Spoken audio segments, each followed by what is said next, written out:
हरे कृष्णा। राधे राधे। कैसे हैं आप लोग? कमेंट बॉक्स में राधे राधे जरूर लिखिएगा। चलिए आज हम जानते हैं कि नित्य प्रति जब हम घर में पाठ करते हैं रामायण का तो हमें किस तरह से करना चाहिए। तो इस तरह से एक स्टैंड ले लीजिए, लकड़ी का मिलता है। उस पर आप चाहे पीला चाहे लाल रंग का जो है कपड़ा बिछा लीजिए। रामायण जब भी पढ़ें तो कभी खाली जो है रामायण रख के नहीं पढ़ना चाहिए। रामायण पढ़ते समय रामायण को आसन, जैसे हम चौकी लगा लेते हैं चाहे लकड़ी का हो, इस तरह से रख के कपड़ा बिछा के तभी हमको जो है पढ़ना चाहिए। रामायण पढ़ते समय धूप दीप दिखाएं, पुष्प चढ़ाएं, तुलसी पत्र चढ़ाएं और रोली अक्षत से जो है रामायण की पुस्तक जो होती है, गुटका होता है, उसका पूजन करने के बाद गणेश भगवान का आह्वान करने के बाद राम सीता लक्ष्मण परिवार सहित हनुमान जी सहित आप जो है सामने भगवान का फोटो लगा लीजिए, प्रभु श्री रामचंद्र जी का, और आप जो है रामायण पढ़ सकते हैं। वैसे तो घर के मंदिर में सभी भगवान के फोटो रहते हैं, विग्रह रहते हैं, तो आप घर के मंदिर में अगर जो है सुबह सुबह पूजन करने के बाद आप रामायण जो है पढ़ सकते हैं, क्योंकि हम वहाँ दीप प्रज्वलित करे रहते हैं। सभी भगवान हमारे देवी देवता वहाँ विराजमान रहते हैं, इसलिए हमें अलग से कोई चीज़ करने की ज़रूरत नहीं होती है। और मेन चीज़ है कि नियमित रूप से अगर आप पढ़ते हैं तो किसी जैसे अच्छे दिन अच्छे समय देख करके, सोमवार हुआ, गुरुवार हुआ, शुक्रवार हुआ, ऐसा दिन देख करके आप जो है रामायण को शुरू करें। और अगर आप अखंड रामायण का पाठ करवाना चाहते हैं तो किसी ब्राह्मण के द्वारा जो है अखंड रामायण का पाठ होना चाहिए। तो चलिए देखते हैं कि रामायण का हम ये प्रथम अध्याय बालकांड जो है प्रारंभ। तो चलिए देखते हैं कि कहाँ से शुरू करते हैं। इधर श्री गणेशाय लिखा है, श्री गणेशाय नमः। फिर लिखा है नीचे श्री जानकी वल्लभो विजयते। फिर इधर लिखा है श्री रामचरित मानस। फिर लिखा है प्रथम सोपान, फिर बालकांड, और इसके बाद जो श्लोक है। तो यहाँ से आप जो है श्लोक को प्रारंभ कर सकते हैं। फिर हम श्लोक यहाँ समाप्त हो जाता है। फिर इसके बाद यहाँ से हम जो है चौपाई का प्रारंभ करते हैं। यहाँ से चौपाई हमारी शुरू हो जाती है। आप चाहें तो 5 चौपाई पढ़ें, 10 चौपाई पढ़ें, 1 पन्ना पढ़ें, 2 पन्ना पढ़ें। अब जिस जगह जैसे मान लीजिए यहाँ ख़त्म हो गई तो आप यहाँ ये ऐसे धागा लगा है,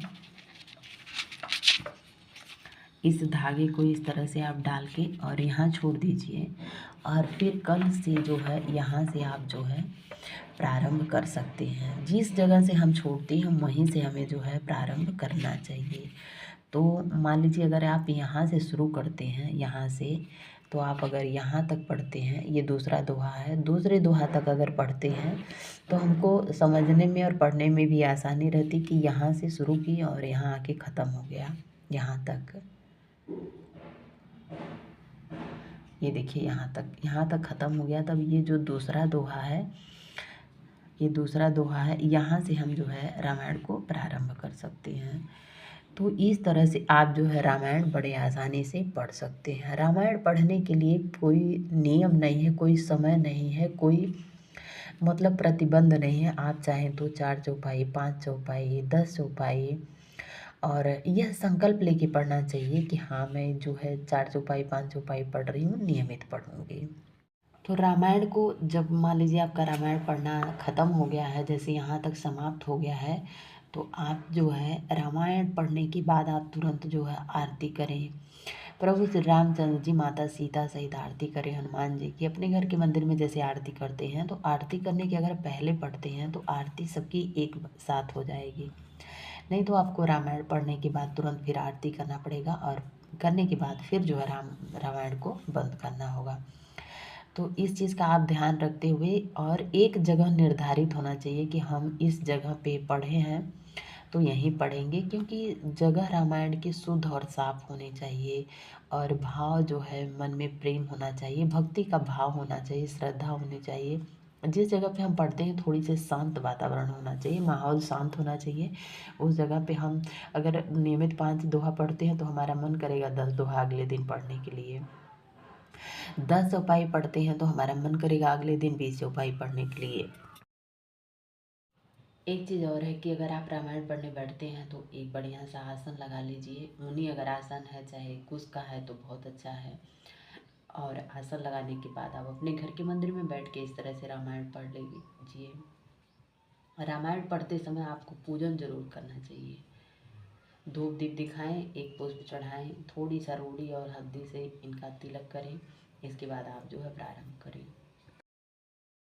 तो अगर मान लीजिए आपको सुबह समय नहीं मिलता है तो आप सूर्यास्त के बाद जैसे दीप प्रज्वलित करते हैं घर में, उस टाइम भी जो है रामायण को पढ़ सकते हैं बहुत आसानी से।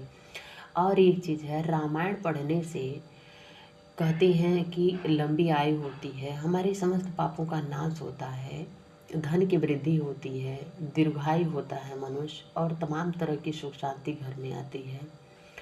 और सबसे बड़ी चीज़ है कि मन शांत रहता है जो लोग नियमित रामायण का पाठ करते हैं।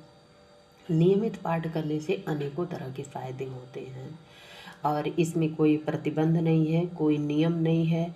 हाँ, ये है कि आप स्नान करने के बाद शुद्ध साफ कपड़े पहने, इसके बाद ही आप जो है रामायण का पाठ प्रारंभ कर सकते हैं। और एक चीज़ है कि जो लोग मांस मदिरा का सेवन करते हैं उनको नहीं करना चाहिए। जैसे आप मांस मदिरा खा करके नियमित जो है पाठ नहीं करना चाहिए, तो वो जो अगर पाठ करवाना चाहते हैं तो वो किसी ब्राह्मण के द्वारा अखंड पाठ करवा लें, वही उनके लिए लाभदायी है। लेकिन जैसे मान लीजिए कि जो लोग मांस मदिरा का सेवन नहीं करते हैं, दारू शराब जिनके घर में नहीं बनता है, नहीं खाते पीते हैं, वो नियमित रूप से आप अपने घर में जो है रामायण का पाठ कर सकते हैं। उनके लिए कोई प्रतिबंध नहीं है क्योंकि उनका घर शुद्ध और साफ रहता है। तो ये छोटी छोटी बातों को ध्यान में रखते हुए रामायण का पाठ करना बहुत ही लाभदायी होता है। और इस तरह से आप जो है आसानी से रामायण का पाठ कर सकते हैं। मैं नियमित करती हूँ, मैं एकदम सूक्ष्म और साधारण तरीका आप लोगों को बताती हूँ, इससे आप पढ़ के देखिएगा कि बहुत लाभ होते हैं। रामायण हम ये लिए हैं तो रामायण को कभी ऐसे खुला नहीं रखना चाहिए। रामायण को जैसे मान लीजिए हम पढ़ लिए हैं तो इस तरह से कोई कपड़ा ले लीजिए और इसमें ऐसे लपेट करके और रामायण को आप बांध के रख दीजिए। और दूसरे दिन जब इस पे स्टैंड पे कपड़ा लगाते हैं तो दूसरा कपड़ा लेके और उस पे जो है आप रख सकते हैं। तो इस तरह से आप रामायण जो अपने आसानी से पढ़ सकते हैं। रामायण को चाहे लाल चाहे पीले वस्त्र में इस तरह से लपेट के ही रखना चाहिए और दूसरे दिन जब पढ़ना है तो आप स्टैंड पे कोई लाल वस्त्र, कोई वस्त्र बिछा करके आप पढ़ सकते हैं।